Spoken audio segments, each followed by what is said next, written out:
안녕하세요. 반갑습니다. 하나님의 은혜와 평강이 늘 함께하는 토요일이 되시기를 바라고 기도합니다. 로마서 3장 23절을 외우겠습니다. 로마서 3장 23절 말씀, 모든 사람이 죄를 범하였으며 하나님의 영광에 이르지 못하더니. 세 번역으로 외우겠습니다. 로마서 3장 23절 말씀, 모든 사람이 죄를 범하였습니다. 그래서 사람은 하나님의 영광에 못 미치는 처지에 놓여 있습니다. 아멘. 함께 찬양을 드리겠습니다.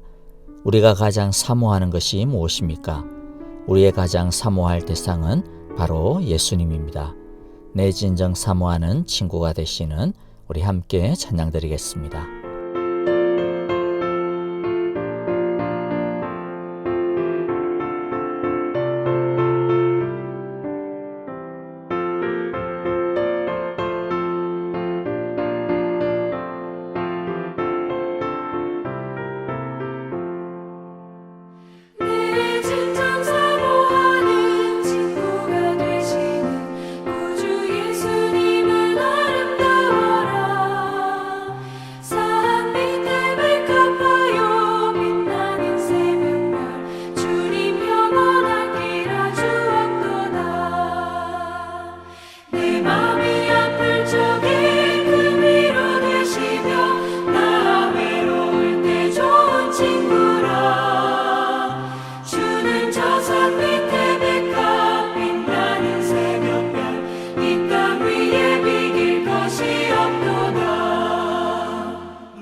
이제 같이 말씀을 봅니다. 오늘 말씀은 예레미야 33장 14절부터 26절입니다. 14절 제가 먼저 읽습니다. 나 여호와의 말이다.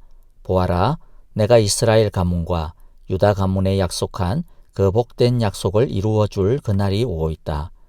그때 그 시각이 되면 한 의로운 가지를 다윗에게서 돋아나게 할 것이니 그가 세상에 공평과 정의를 실현할 것이다. 그때가 오면 유다가 구원을 받을 것이며 예루살렘이 안전한 거처가 될 것이다. 사람들이 예루살렘을 여호와는 우리의 구원이시다 하는 이름으로 부를 것이다. 나 여호와가 말한다. 이스라엘 가문의 왕좌에 앉을 사람이 다윗에게서 끊어지지 않을 것이다. 레위 지파의 제사장 가운데서도 나에게 번제물을 바치며 곡식 제물을 살라 바치고 희생 제물을 바칠 사람이 끊어지지 않을 것이다. 여호와께서 예레미야에게 이렇게 말씀하셨다. 나 여호와가 말한다. 낮에 대한 나의 약정과 밤에 대한 나의 약정을 너희가 깨트렸어. 낮과 밤이 제 시간에 오지 못하게 할 수 있겠느냐? 그런 일이 있을 수 없다면 나의 종 다윗에게 세운 나의 언약도 깨지는 일이 없고 다윗에게도 그의 왕좌에 앉아서 다스릴 자손이 끊어지는 일이 없고 나를 섬기는 레위 지파의 제사장들에게 세운 나의 언약도 깨지는 일이 없을 것이다. 셀 수 없이 많은 하늘의 별처럼 청량할 수 없이 많은 바다의 모래처럼 내가 나의 종 다윗의 자손과 나를 섬기는 레위 사람들을 불어나게 하겠다. 여호와께서 예레미야에게 이렇게 말씀하셨다. 너는 이 백성이 여호와께서는 자신이 택하신 두 족속을 버리셨다고 말하는 것을 듣지 못하였느냐. 그래서 사람들이 내 백성을 멸시하고 다시는 나라를 이루지 못할 것으로 여기고 있다. 나 여호와가 말한다. 나의 주야의 약정이 흔들릴 수 없고 하늘과 땅의 법칙들이 무너질 수 없는 것과 마찬가지로 야곱의 자손과 나의 종 다윗의 자손도 내가 절대로 버리지 않을 것이며 아브라함과 이삭과 야곱의 자손을 다스릴 통치자들을 다윗의 자손들 가운데서 세우는 나의 일도 그치지 않을 것이다. 이제는 참으로 내가 이 백성을 불쌍히 여겨서 그들 가운데서 포로가 된 사람들을 돌아오게 하겠다. 아멘. 30장에서 33장까지 이어진 소위 약속의 장, 희망의 장 마지막 단락입니다. 14절부터 26절은 4개의 작은 단락으로 나누어 볼 수 있습니다. 첫 번째 단락은 14절부터 16절입니다. 14절에 보면 하나님께서 마음에 작정하신 그날 그때가 되면 다윗에게서 한 의로운 가지가 나게 하실 것임을 약속합니다. 이 다윗에게서 난 한 의로운 가지는 메시아이신 예수님을 의미합니다. 이것은 이미 23장 5절부터 6절에서 약속하신 적이 있습니다. 그리고 15절에서 그 왕은 이 땅에서 정의와 공의를 실현할 것이라고 미래에 도래할 의의 왕의 사명을 알려주고 있습니다. 16절에서는 예루살렘이 안전할 것이며 예루살렘 성은 여호와는 우리의 구원이시다 하는 이름으로 불리게 될 것이라고 선포합니다. 이어지는 둘째, 셋째 단락은 다윗 왕조와 레위 제사장직의 미래가 과연 어떻게 될 것인가 라고 하는 중대한 이슈에 대한 메시지를 선포합니다. 우리는 이미 예레미야를 통해서 유다의 이 심판과 재앙의 결정적 이유가 결국 유다를 통치하던 왕들이 하나님의 언약을 신실하게 지키지 못했고 하나님의 의의 길로 이끌지 못하여 이스라엘 전체가 결국 방종하도록 만들어버린 것에 있다는 것을 들었습니다. 또 제사장들 역시 신랄한 비판을 받아온 것을 우리는 잘 압니다. 그럼에도 불구하고 다윗과 맺은 언약 그리고 레위인들과 맺으신 옛 언약을 잊지 않으시고 그 약속에 근거해 영원한 회복을 약속하십니다. 18절에서 메시아의 통치 아래 레위인 제사장들도 끊어지지 않을 것임을 약속하십니다. 이 언약은 밤낮의 주기가 지켜지듯이 결코 파기되지 않을 영원한 약속이며 그 자손들도 번성할 것이라고 강조합니다. 다윗의 후손에 대한 약속이 단순히 다윗의 혈통적 왕권의 회복이 아니라 메시아와 그 메시아의 나라에 대한 약속이었듯이 레위 제사장에 대한 회복 역시 단순한 혈통적인 회복이 아님을 우리는 알아야 합니다. 이것은 하나님을 향한 온전한 예배의 회복, 온전한 예배자의 회복을 의미합니다. 예수님의 오심으로 이 땅에 하나님의 나라가 임하고 온전한 예배가 회복됩니다. 하나님을 향한 예배의 회복이 모든 회복의 정점이며 완성인 것입니다. 마지막으로 23절부터 24절 네 번째 단락에서는 온 이스라엘을 향한 확실한 약속을 선포하시며 예언을 마무리합니다. 24절에서는 당시 사람들의 부정적인 말을 소개함으로써 사람들의 주의를 환기시킵니다. 유다 백성들은 여호와께서 그 택하신 이스라엘과 유다를 버리신 것이라고 여겼습니다. 이웃 나라들도 유다를 멸시하며 유다가 다시는 나라를 이루지 못할 것이라고 수군거렸습니다. 이에 하나님은 야곱의 자손과 그분의 종 다윗의 자손을 결코 버리지 않을 것이며 아브라함과 이삭과 야곱의 자손을 다스릴 통치자를 다윗의 자손 가운데서 세우실 것이라고 분명히 선포하십니다. 그리고 아울러 가까운 미래에 포로를 돌아오게 하실 것임을 다시 한 번 더 상기시켜 줍니다. 세상 모든 것이 변해도 하나님의 언약은 변하지 않습니다. 바벨론 군대에 예루살렘이 포위된 상황에서 다윗 왕조와 레위 제사장직의 존속은 불가능해 보입니다. 그러나 하나님은 최악의 순간에도 현재 상황과 대조되는 회복을 말씀하십니다. 말씀을 마무리하면서 몇 가지 묵상하고 적용해 보도록 하겠습니다. 첫째, 모든 약속과 축복의 최고의 정점은 다윗의 자손인 예수 그리스도인 것을 우리가 기억해야 알겠습니다. 예수님이야말로 하나님의 최고의 축복입니다. 그러므로 예수님을 이미 소유한 우리는 하나님의 최고의 축복 안에 이미 들어와 있는 것임을 기억해야겠습니다. 따라서 우리는 하나님의 축복의 사람들입니다. 둘째, 예수님은 공평과 정의를 실현하시는 분임을 우리는 믿어야 합니다. 예수님의 다스림은 세상 나라의 다스림과 다릅니다. 거기에는 거짓이 없습니다. 불공정함도 없습니다. 부족함도 없습니다. 예수님의 다스림은 우리의 지혜와 생각을 뛰어넘습니다. 셋째, 예수님의 통치는 영원합니다. 예수님이 구원한 사람은 영원히 예수님께서 지켜주십니다. 넷째, 이제 우리가 레위 제사장들임을 알아야겠습니다. 우리가 진정한 예배자입니다.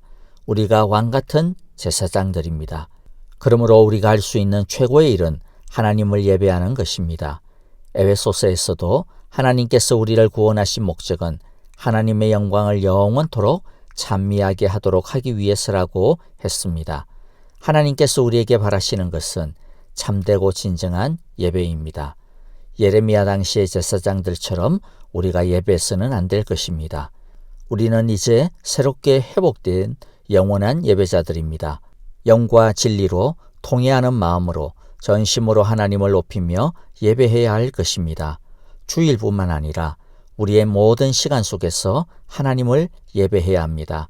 예배당에서뿐만 아니라 우리의 모든 삶의 현장 속에서 삶으로 예배를 드리는 살아있는 예배자가 됩시다. 주님의 기도를 드리겠습니다. 하늘에 계신 우리 아버지, 아버지의 이름을 거룩하게 하시며 아버지의 나라가 오게 하시며 아버지의 뜻이 하늘에서와 같이 땅에서도 이루어지게 하소서. 오늘 우리에게 일용할 양식을 주시고 우리가 우리에게 잘못한 사람을 용서하여 준 것 같이 우리 죄를 용서하여 주시고 우리를 시험에 빠지지 않게 하시고 악에서 구하소서. 나라와 권능과 영광이 영원히 아버지의 것입니다. 아멘.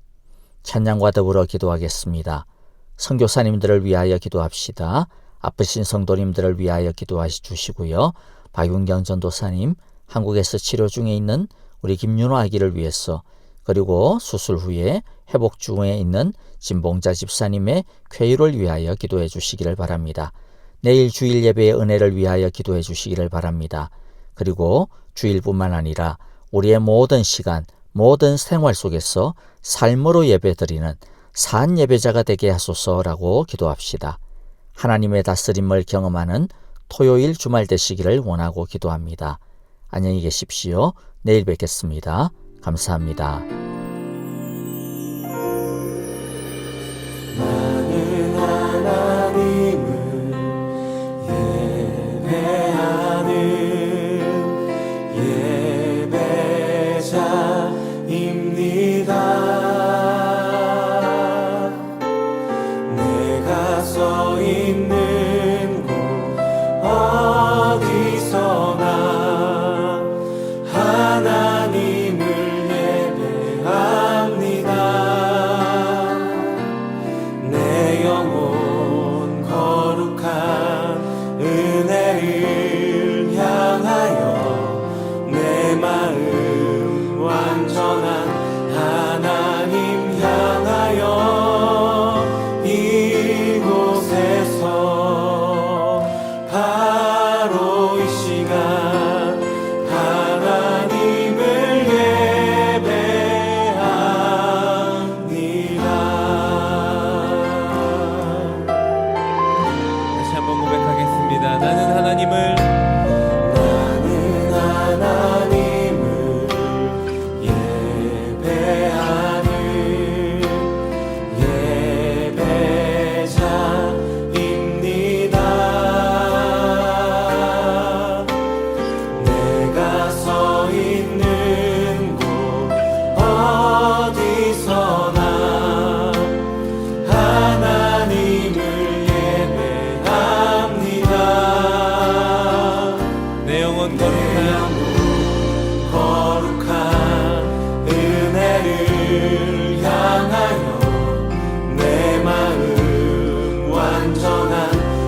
처음부터 고백합시다.